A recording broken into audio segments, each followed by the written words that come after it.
Bom dia, meus amados irmãos. Eu saúdo a todos com a graça, com a paz do nosso Senhor Jesus. Antes de iniciar, eu preciso fazer uma palavra de gratidão. Gratidão a Deus pela oportunidade de, nesses domingos, seguir aqui nessa série sobre os encontros com Jesus. É um negócio desses assim que enchem o meu coração, porque como Deus fala comigo pela sua palavra. E é uma oportunidade grande demais. Naturalmente eu quero também agradecer ao meu pastor Sávio, aí pelo encorajamento, mas também pela confiança. A nossa igreja presbiteriana, ela é uma igreja conciliar, né? O conselho, ele toma as decisões, os caminhos da igreja, ele é responsável, mas o púlpito da igreja é uma responsabilidade do pastor. E o pastor, quando convida alguém, então, ele precisa assumir uma responsabilidade extra, né? Por ter nessa nossa estrutura essa definição. E eu quero aqui agradecer, então, de púlpito, a confiança e o encorajamento também do pastor. Alguns me dizem que toda vez que eu vou começar a ler um texto, eu fico tentando dizer que aquele é o texto mais precioso das Escrituras. E aí quando chega na outra mensagem, no outro estudo, eu também tento fazer que aquele seja o texto mais precioso das Escrituras. E alguém, sinalizou para mim se isso não seria meio esquisito. E eu disse, não, rapaz, não. Porque hoje nós vamos ler o texto mais precioso das Escrituras. Vai ser hoje, meus irmãos, vai ser hoje. Porque, na verdade, o texto mais precioso das Escrituras é aquele que Deus está usando o Espírito Santo para falar aos nossos corações. Ele se torna o texto mais precioso das Escrituras, não tem jeito. Então, eu não vou contar nenhuma história, não vou fazer nenhuma pergunta, eu vou apenas dizer, nós vamos ler um texto dos mais preciosos das Escrituras. Mas,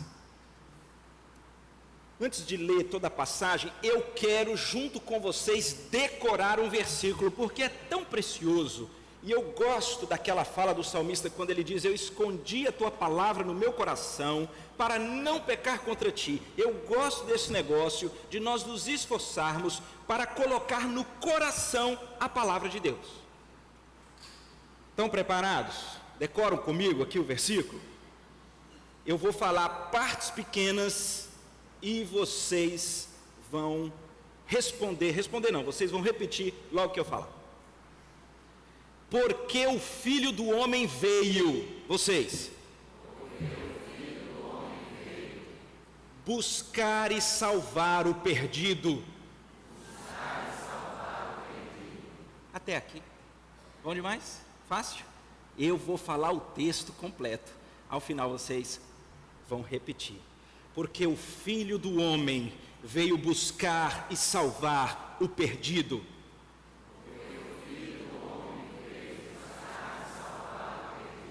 Excelente, uma vez mais, para guardar no coração, nunca mais esquecer, Lucas 19, 10. Não abra ainda não, nós vamos agora repetir. Porque o Filho do Homem veio buscar, primeiro vocês respondem, estou fazendo igual eu faço com os meus filhos, viu pessoal, calma aí. Porque o Filho do Homem veio buscar e salvar o perdido, vocês.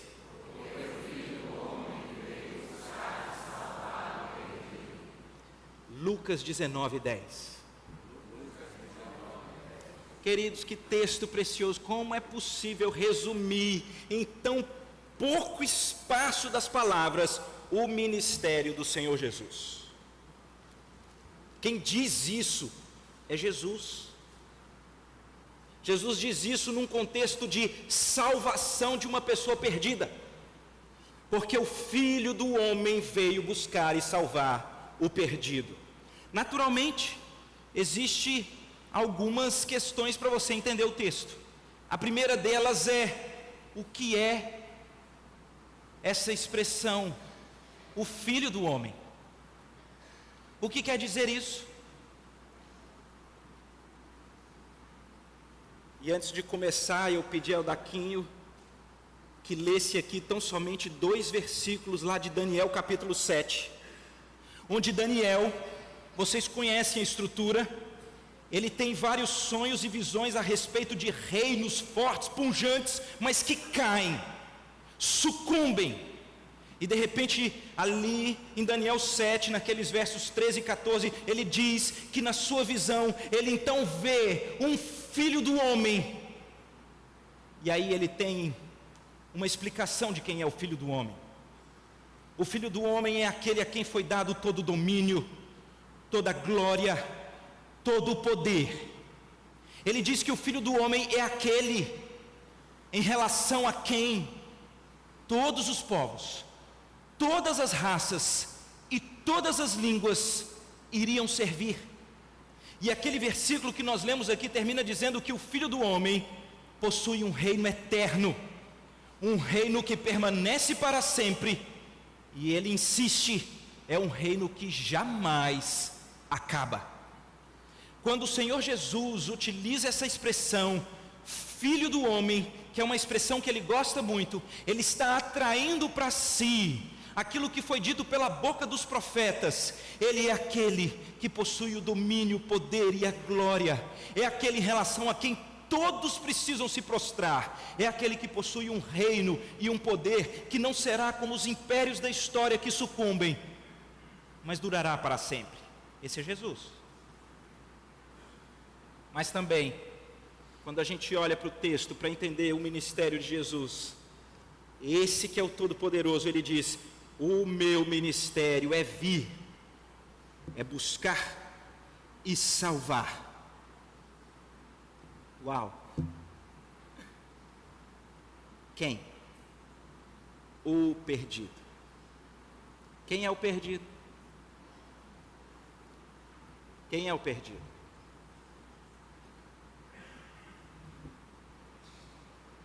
É muito comum essa objeção quando se apresenta o Evangelho. O Senhor Jesus veio salvar, e você diz: salvar de quê? Meu nome não está na Lava Jato, não tenho mandado de prisão contra mim. Eu sou livre. E talvez um dos temas mais relevantes é a gente identificar o que significa ser perdido. O perdido é quem está longe de Deus.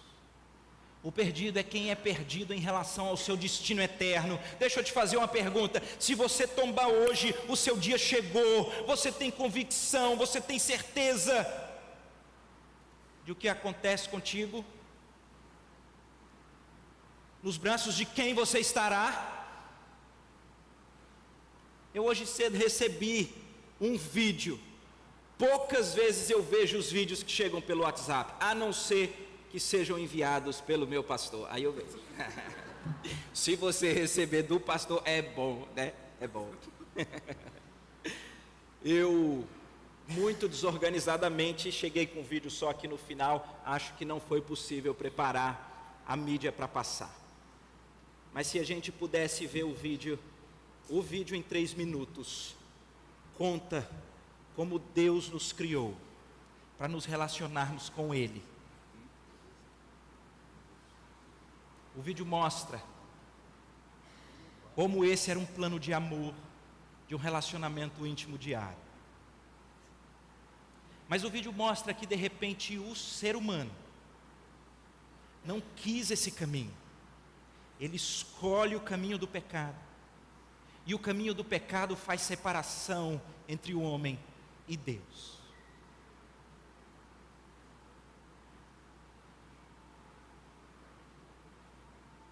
E essa é a pior condição que simplesmente ela perpassou toda a humanidade.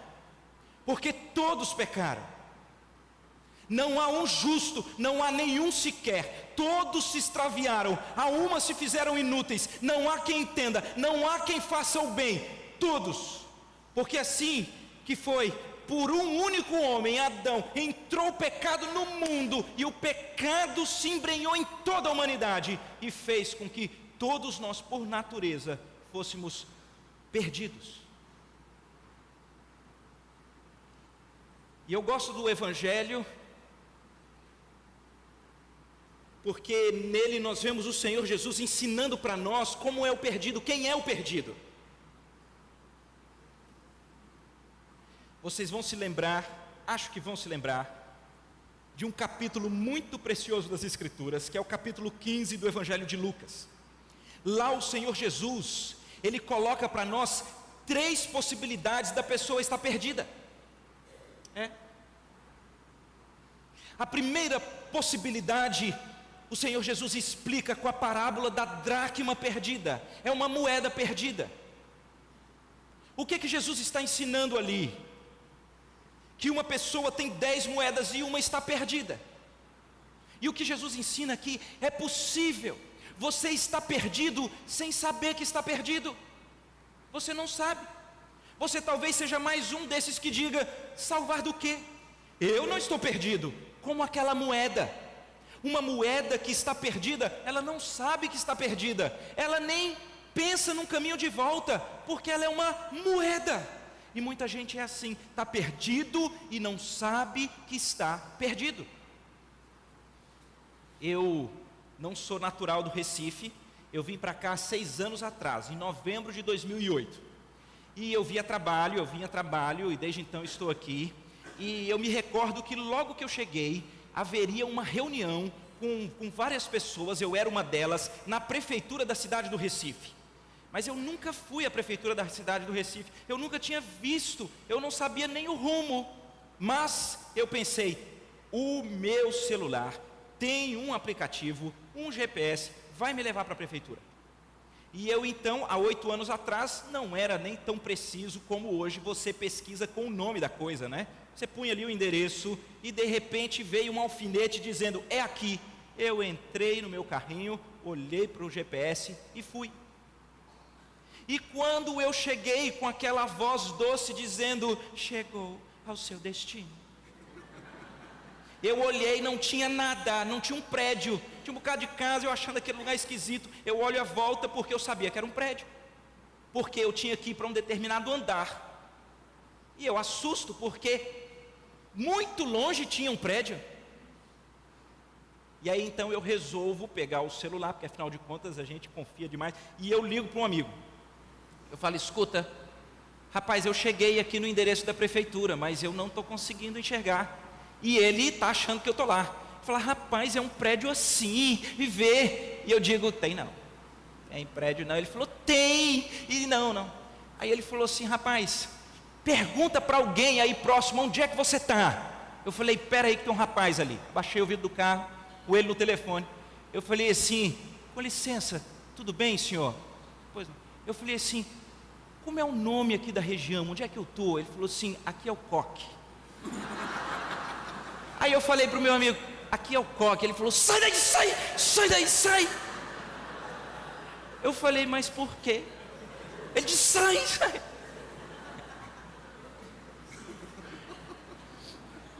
Sabem por quê, queridos? Sabem por quê? Porque eu estava perdido e eu não sabia. Existe muita gente que está perdida e ela não sabe que está perdida. O Senhor Jesus em Lucas 15, Ele diz que há um outro tipo de perdido, que é aquele que sabe que está perdido, mas ele não tem a menor noção do que fazer. Ele explica isso com a parábola da ovelha perdida.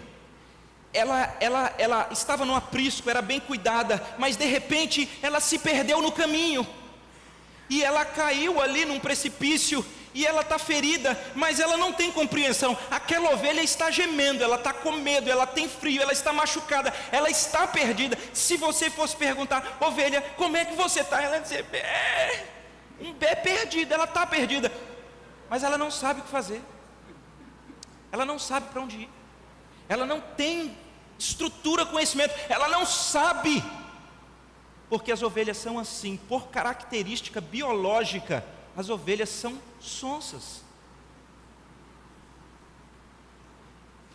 Mas também há um último tipo de perdido, que o Senhor Jesus também explica, alguns capítulos antes do que nós vamos ler, onde ele diz que é um perdido que é como o filho pródigo.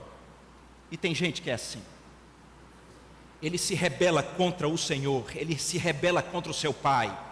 Ele quer conhecer os prazeres do mundo, ele quer mergulhar na areia movediça que todos dizem que é maravilhosa. E ele sai pelas estruturas da vida, e ele vai achando que agora ele é feliz no meio da perdição. Até um momento onde o Senhor, que é quem veio buscar e salvar o perdido, move as estruturas da história para que ele perca todas as suas condições. Gente que se rebela contra Deus e que Deus ama muito, vai perder as estruturas, vai sofrer, vai levar lapada nos relacionamentos, vai levar lapadas financeiras, emocionais, vai parar como aquele filho pródigo, no meio de um chiqueiro, proibido de comer a lavagem dos porcos. E gente assim, ela sabe que está perdida, e ela sabe que ela precisa voltar para a casa do Pai. Então eu vou resumir, para você que está tentando entender o texto que nós decoramos, que o perdido somos todos nós. Não escapa um da humanidade. Quer você tenha se rebelado e você sabe que está em rebelião. Quer você sinta que está perdido, mas você não sabe muito bem como se achar. Quer você nem saiba que está perdido. Eu queria dizer a você que é o Senhor Jesus quem diz: você está perdido. Abram as escrituras em Lucas no capítulo 19. Nós vamos ler do verso 1 até o verso 10.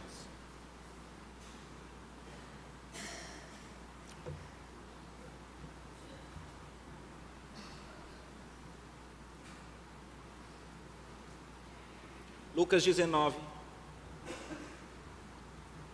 a partir do primeiro versículo, diz assim a palavra de Deus: entrando em Jericó, atravessava Jesus a cidade, e eis que um homem chamado Zaqueu, maioral dos publicanos e rico,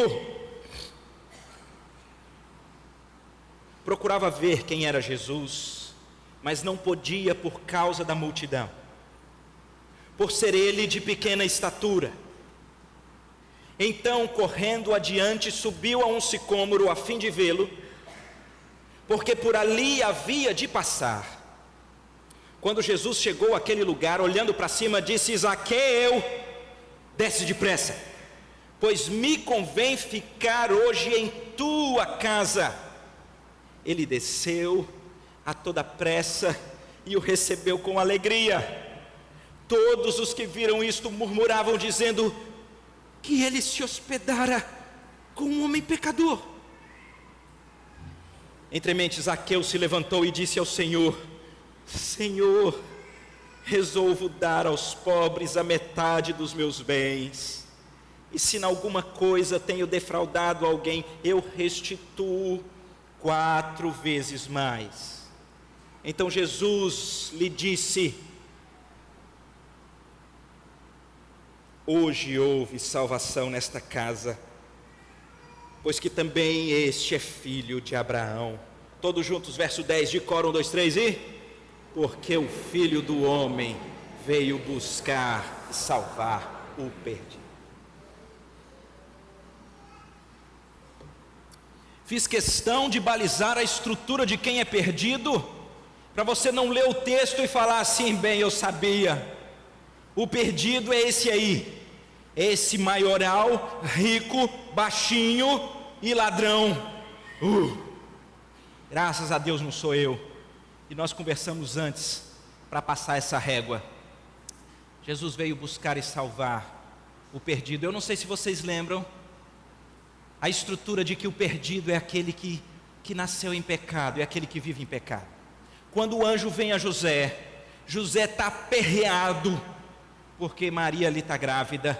Um anjo vem e diz: o que foi gerado nela é do Espírito. E veja, José, ele vai salvar o seu povo dos pecados dele. Vocês se lembram que nós lemos em 1 Timóteo O apóstolo Paulo explicando sobre a salvação, e ele diz: fiel é a palavra, é digna de toda aceitação, que o Senhor Jesus veio salvar os pecadores, dos quais eu sou o principal. Queridos, deixa eu dizer uma coisa: só há uma saída para o ser humano, quer você tenha consciência disso ou não, é um encontro salvador com o Senhor Jesus. Só isso. Deixa eu dizer uma coisa: muita gente acha que é possível você conhecer um pouquinho de Jesus, e quem sabe viver a ética de Jesus, quem sabe entender a moral de Jesus. Tem gente que lê esse texto e vai dizer: eu entendi, esse texto está falando para ajudar pobre, e você está entendendo tudo errado. Não é possível você se aproximar de Jesus sem que haja uma conversão. Conversão é quando você está indo naquela estrada e tem uma placa de uma mudança completa e total de rumo. Aquilo é uma conversão. Porque esse texto não se trata de Zaqueu, esse texto ele trata de Jesus.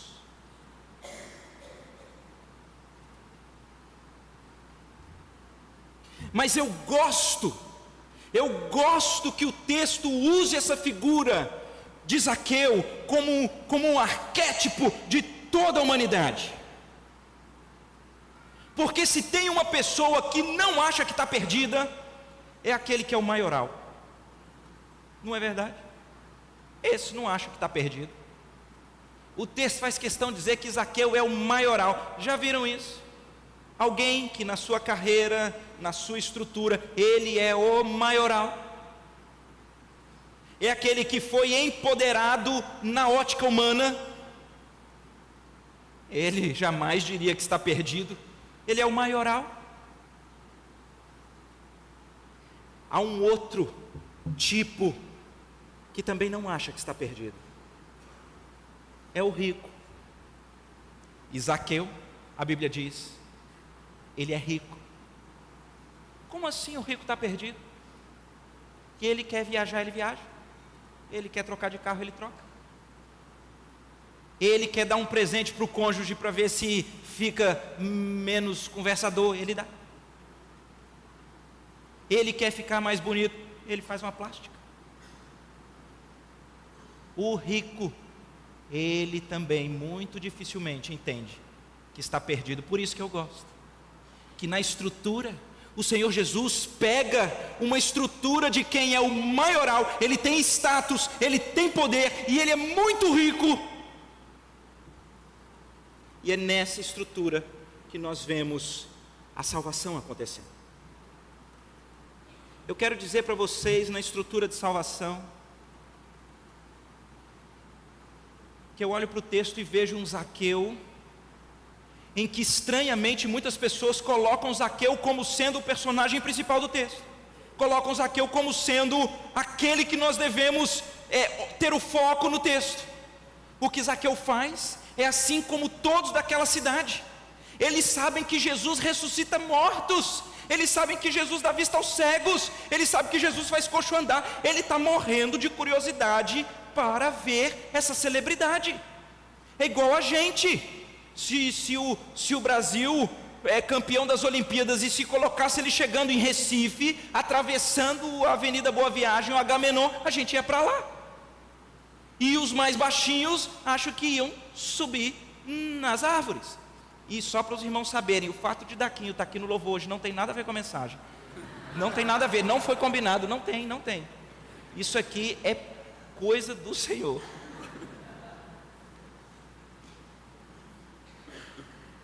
Ele é um curioso. E é um curioso persistente. E deixa eu dizer uma coisa para você: é muito ruim quando as pessoas são apenas curiosas persistentes. Porque o curioso persistente, ele pode ter interesse. Não, eu quero saber como é que é. Não, eu quero ouvir. E ele corre o risco de achar que ele é bom, porque ele sobe na árvore, porque ele é curioso, porque ele afinal conseguiu ver. O texto diz curtir no coração. Zaqueu quer ver Jesus. Jesus é uma celebridade. Ele é o Justin Bieber, que está vindo aí no Brasil. Todo mundo quer ver.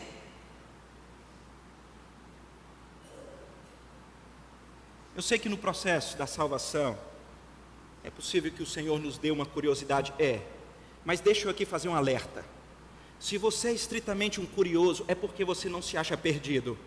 Se você quer saber o que Jesus ensina, como é que a igreja, trabalha, se você acha bonitinho, você acha, esse negócio é uma boa moral, eu então tenho uma filha, tenho uns princípios bons aí, eu acho que eu vou levar minha filha para a igreja. Se você faz isso, você se torna um religioso.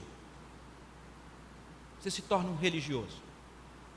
Deixa eu dizer uma coisa para vocês, o Senhor Jesus, quando Ele encontra as pessoas que Ele veio buscar e salvar, preste atenção, não sou eu que estou dizendo que a obra da salvação, ela é exclusiva do Senhor Jesus, é Ele quem está dizendo. Ele diz, eu sou o Filho do Homem, eu é quem tenho o poder, eu é quem tenho a glória, eu é em relação a quem todos hão de se prostrar, o meu reino é que não tem fim, sou eu que venho, sou eu que busco, sou eu que encontro, sou eu que salvo.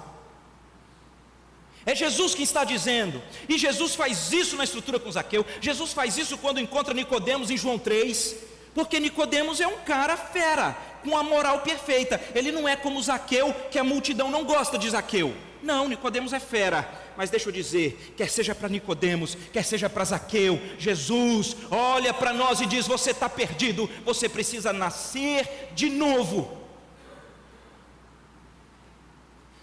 Um autor muito conhecido chamado C.S. Lewis, ele diz que o Senhor Jesus nunca intentou transformar ninguém em uma pessoa legal. Não. Ser legal é um negócio excelente, você deve ser legal. Mas o plano do Senhor Jesus nunca foi fazer ninguém legal. E é muito interessante porque ele faz a seguinte analogia, ele diz, o Senhor Jesus, Ele nunca quis ensinar ao velho homem como ele aprender a ser cada dia mais bom. Não, o Senhor Jesus veio para que não exista mais velho homem e para que você seja feito um novo homem. E a expressão que ele usa é assim: o Senhor Jesus não veio ensinar um cavalo a saltar cada vez mais alto. O Senhor Jesus transforma aquele cavalo num ser que voa. É isso que acontece no texto. Deixa eu dizer uma coisa para vocês. Quando chega no encontro, ocorre uma coisa estranha. As pessoas leem esse texto como se Zaqueu fosse o fera, que Zaqueu chamou a atenção. Há muitos anos atrás, alguns anos atrás, uma música ficou muito famosa, eu não sei se para as bandas de cá, chamava Como Zaqueu. Eu recebi um e-mail de um pastor, perguntando se valeria a pena cantar essa música na igreja, porque ela estava bombando nas rádios. Só um parênteses, eu descobri depois que tinha sido o filho dele, adolescente, que usou o e-mail do pastor para me perguntar. Filho de pastor. Eu não vou falar se eu sou filho de pastor. Vê só. E ele perguntava essa música e eu não sabia responder. Mas eu fui pensar na música e a música ela é bem inspiradora, sim. E eu não quero aqui falar mal ali de alguma estrutura da letra. Eu só acho que ela não tem nada a ver com o que o texto está dizendo. Vê só, né? Entra na minha casa, entra na minha vida, mexe com minha estrutura, sara todas as feridas. Só que não existe esse diálogo. O texto é um curioso que está na árvore. E quem é que chama quem pelo nome?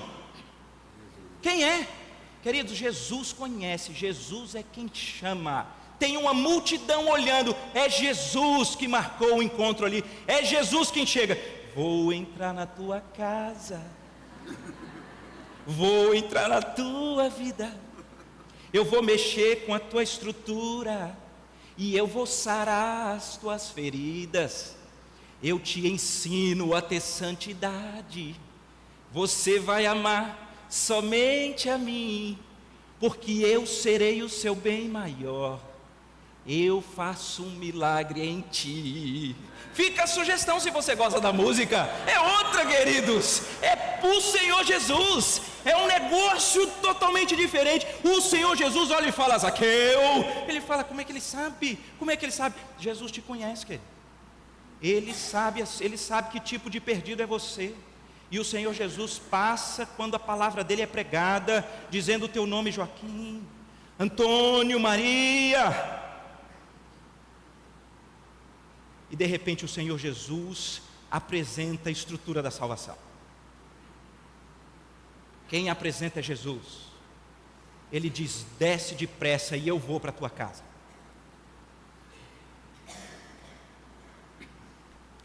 Desce depressa e eu vou para a tua casa.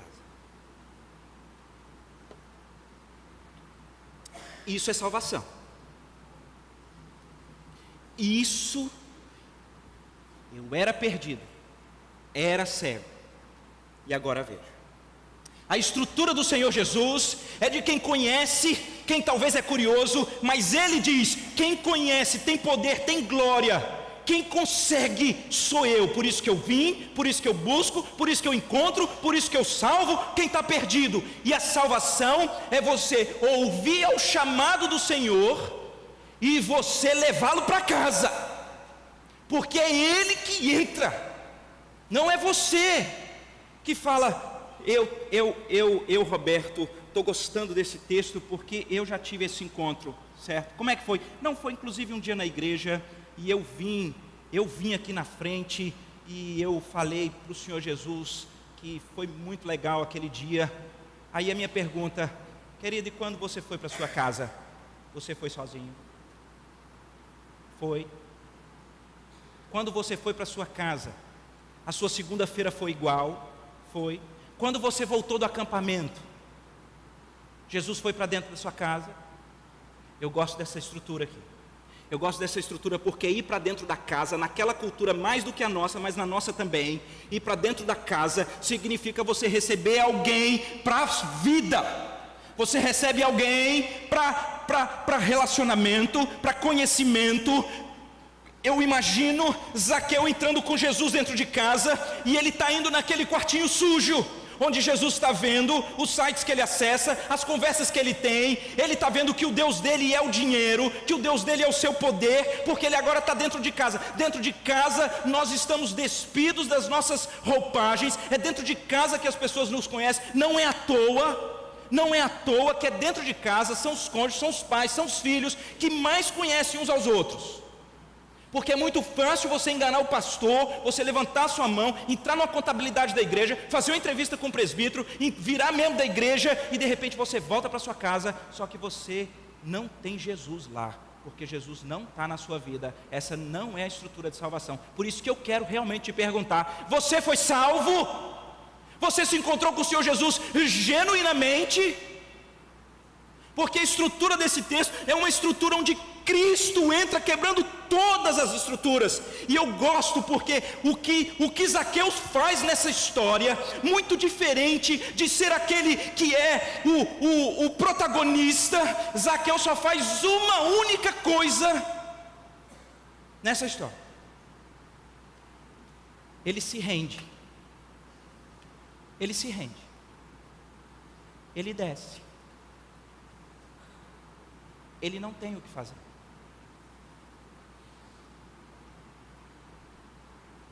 Essa estrutura de salvação é a responsável pelo que nós falamos da reforma protestante, não é verdade?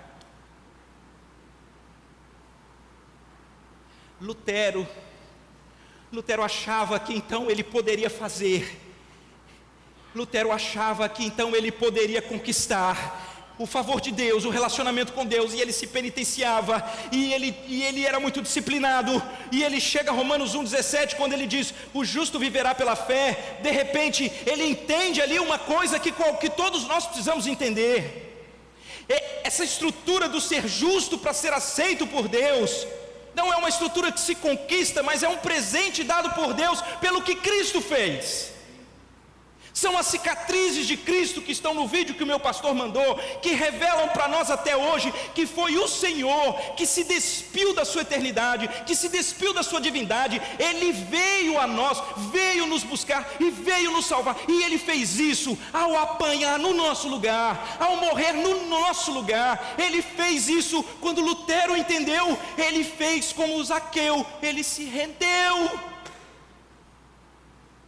Deixa eu dizer uma coisa para vocês: todas as religiões, fora o cristianismo, o processo de salvação, de iluminação, ele é um processo, porque ele depende então do que você vai fazendo, da sua caminhada, e você vai se iluminando, então afinal de contas, você vai conquistando, e não é isso que acontece nesse texto, porque eu não sei se vocês perceberam, ele encontra com Zaqueu, vai para a casa de Zaqueu, e Jesus usa o verbo no passado, ele diz: hoje houve salvação nessa casa, uma estrutura que é uma estrutura nas mãos de Deus, do Senhor e Salvador Jesus, e não nossas. E eu gosto quando o Senhor Jesus diz: desce depressa que eu entro na tua casa, porque aqui o Senhor Jesus está dizendo o que Ele tem que ser nas nossas vidas.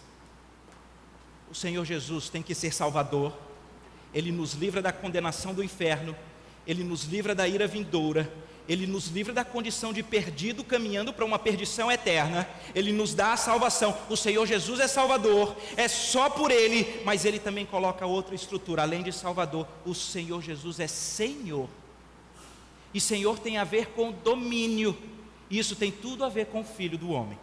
O Filho do Homem é aquele que tem todo o domínio, que tem toda a glória, tem todo o poder, para que em relação a Ele todos os povos, raças e línguas o sirvam, porque o seu reino eterno nunca acabará.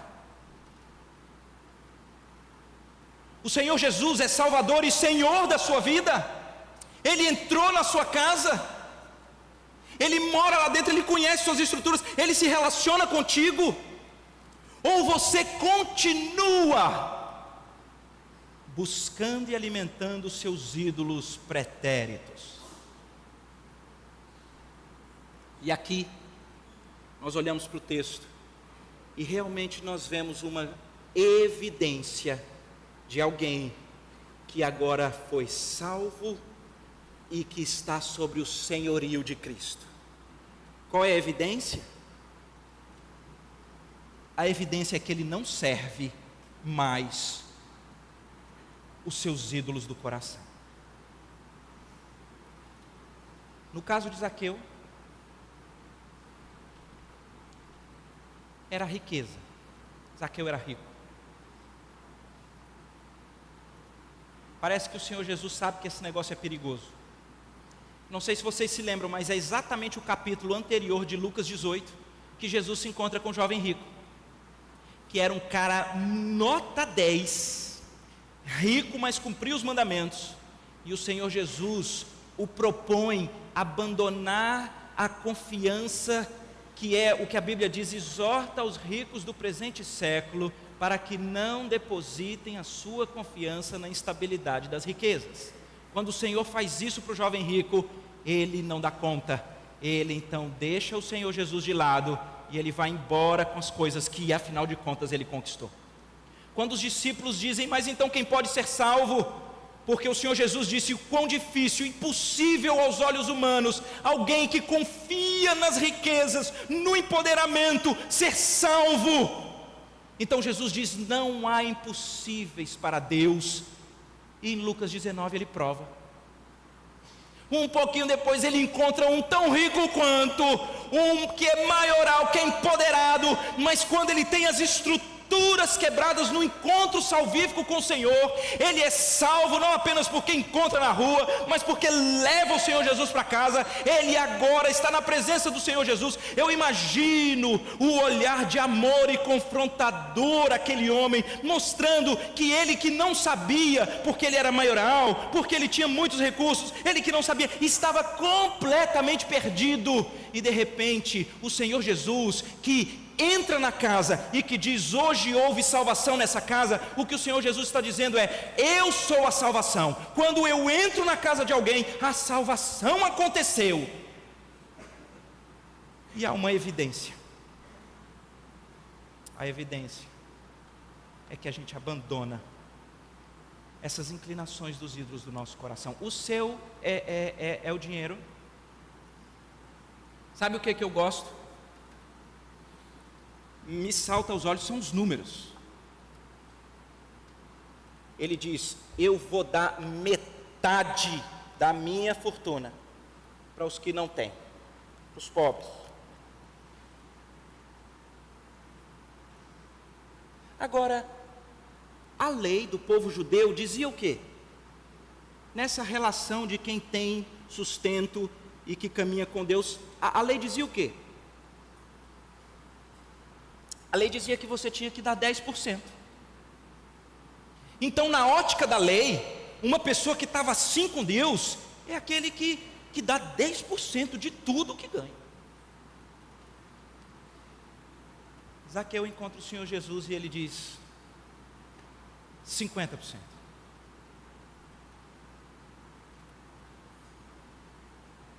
Depois ele diz: daqueles que eu defraudei, ou seja, ele como um publicano cobrador de impostos, ele era malquisto porque eles estavam sobre o Império Romano.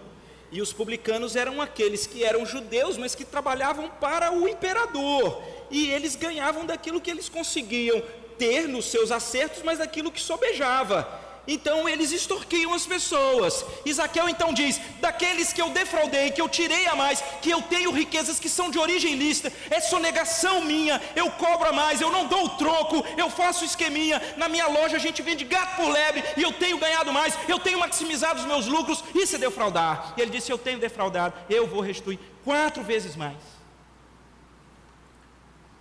Mas e a lei? A lei dizia o quê? A lei dizia que você tinha que devolver. Se você tirou de uma maneira ilegítima de alguém, você tinha que devolver e dar 20% a mais. Só que Zaqueu não faz isso, ele devolve e põe mais 3 vezes, porque dá 4 vezes a mais. Na verdade, a questão aqui não tem nada a ver com uma ordenança de você dar 50% ou 4%. Aqui tem a ver com uma evidência para você olhar para você mesmo e responder essa pergunta: eu fui salvo, o Senhor é meu Jesus. A minha pergunta é: o que Zaqueu mostra para nós? Que ele não está mais fazendo nada para ser salvo. Porque se a preocupação dele fosse o que ele tem que fazer para estar bem com Deus, ele dava 10% e devolvia ali com os 20%. Ele não está nem aí, ele quer entregar tudo. Toma, Senhor, eu fui salvo, o Senhor é Senhor da minha vida. Deixa eu dizer mais, esse negócio era o ídolo do meu coração. Qual é o ídolo do seu coração? É a sua reputação. Então joga ela fora, vai, apresenta sem máscara, na sua família, nos seus relacionamentos. Se você tem sido mascarado, se você tem sido um traíra, se você tem sido um mentiroso, se você tem sido um leviano, se você tem sido um preguiçoso, não há mais máscaras. Preste atenção, Zaqueu quando faz isso, ele está perdendo poder. Metade da sua riqueza ele deu para os pobres. Se de todos que ele roubou ele vai restituir 4 vezes mais, ele vai usar outra metade. Ele perde, ele não tem mais domínio sobre o futuro, ele não tem mais domínio sobre as coisas. Ele está diante do Senhor Jesus que o salvou. Esse texto é difícil até para a gente organizar a ordem salutis, né? Aqui tem justificação, tem regeneração, tem santificação, e Jesus diz que esse negócio tudo já aconteceu. Sei. Eu quero dizer, queridos, que quando você encontra o Senhor Jesus e Ele vai para a sua casa, Ele se torna sim o seu bem maior, e isso já é um milagre que Ele realizou na sua vida. Esse é o milagre da salvação. E não será mais nenhuma das estruturas que moveram o seu coração. O que é que com sinceridade lhe dá expectativa de satisfação? Com sinceridade. É a vaidade? É ficar bem bonitão? É o quê? É o empoderamento? São as riquezas? Ou não? É ser aplaudido pelos homens? O que é? Deixa eu dizer para vocês, todos nós temos ídolos do coração. Isso é uma característica do velho homem. Deixa eu lhe dizer, queridos, de uma evidência. A evidência, isso não é que Zaqueu é salvo porque deu dinheiro. Não é, porque eu estou lhe dizendo, se a estrutura dele fosse alguma coisa de fazer para ter, ele ia na lei e fazia, como um legalista faz. Não é, esse homem está salvo no passado, porque a salvação tem um nome e é Jesus. mas há uma evidência que responde para mim e para você. Como andam as afeições do seu coração? Você tem mais afeição pelo Senhor Jesus, por estar na presença dEle, por tê-lo na sua casa, navegando na internet contigo, sentado na cama com você e o seu cônjuge, na relação que você tem com seus filhos? É isso que lhe dá prazer e alegria? Ou continuam sendo as estruturas humanas?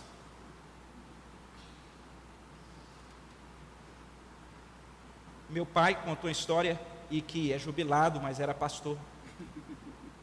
Ele conta uma história de uma senhora na igreja que depois de alguns meses, ela procura a liderança e fala: eu quero fazer a minha pública profissão de fé e o meu batismo. E a liderança ficou assim meio preocupada para perguntar, para ver se ela sabia as coisas, e isso é normal. As pessoas aqui, quando querem se tornar membros, profissão de fé, conversam com o pastor, fazem uma entrevista com o presbítero, e tem presbítero que pergunta mesmo. Então ele conta que começaram a perguntar: escuta, mas por que você quer? Porque Jesus me salvou. Mas quem é Jesus? Jesus me salvou. Sim, mas e como é que é a estrutura da salvação? O Senhor Jesus me salvou. Certo, mas vamos conversar então sobre justificação, regeneração, sobre santificação. Você pode explicar para nós? O Senhor Jesus me salvou. E eles foram ficando assim preocupados, até que num dado momento, algum ali lúcido perguntou assim: escuta, como é que você sabe que Jesus te salvou? E ela então respondeu: há 20 anos eu trabalho fazendo faxina na casa das pessoas. Há 20 anos.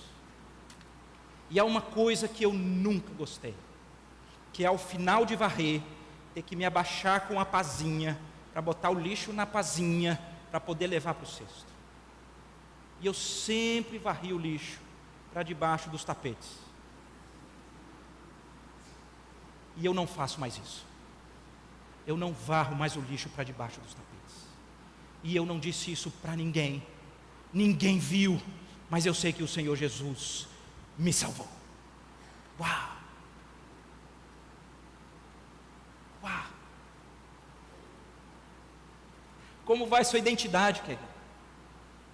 Eu quero falar com você, às vezes, que está na igreja há tanto tempo, que pode ser um curioso, que está muito bem. Você acha que a estrutura de salvação de Jesus ela é aqui? Ou você reconhece que a estrutura de salvação de Jesus é indo para a sua vida, por todos os seus caminhos?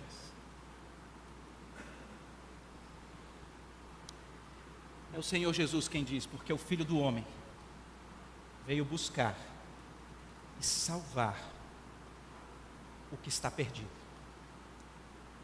Perdidos somos nós, e o Senhor Jesus está aqui, ministrando aos nossos corações a sua presença, que conhece o nosso coração e sabe como andam as afeições.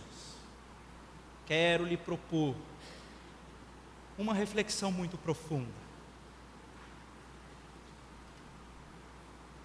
O Senhor tomou conta da minha casa, da minha vida, a ponto de que aquelas coisas que eu mais apreciava, elas foram deixadas em segundo plano.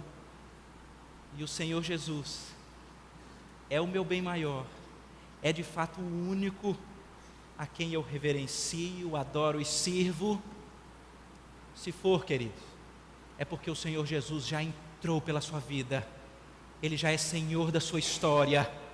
Você já está completamente rendido aos pés dEle.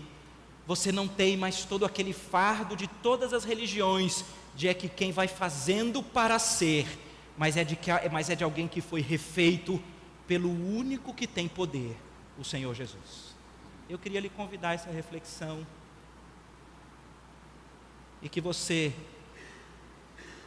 pudesse fazer a única coisa que você pode fazer: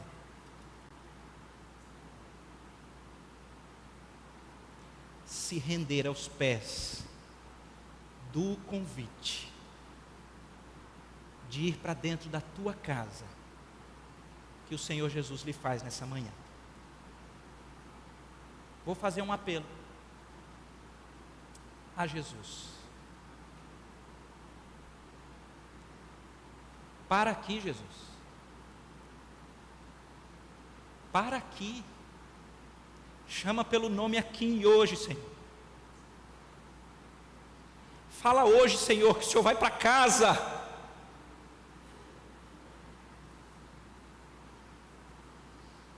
Muda as estruturas hoje, Senhor. Realiza a obra completa hoje, Senhor.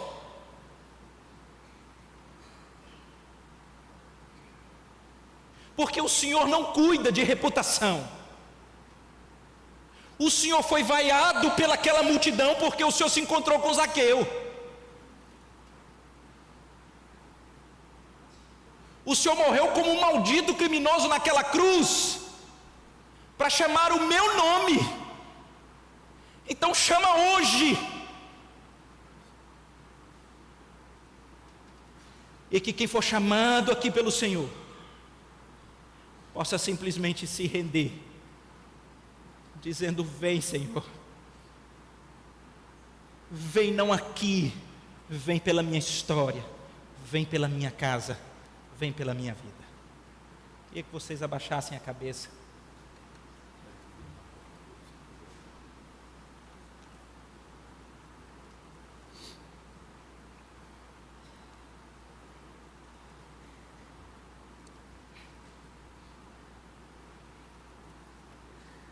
Há um doce Espírito aqui, e eu sei que é o Espírito de Deus. Já podemos todos perceber a presença de Jesus, o Salvador.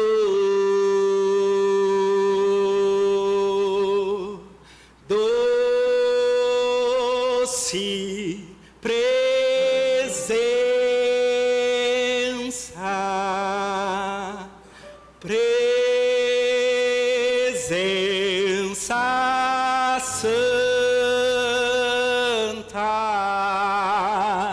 vem sobre nós, encher-nos com o teu poder, te adoraremos por tua presença aqui, e se renovará os nossos corações. Louvado seja o Senhor.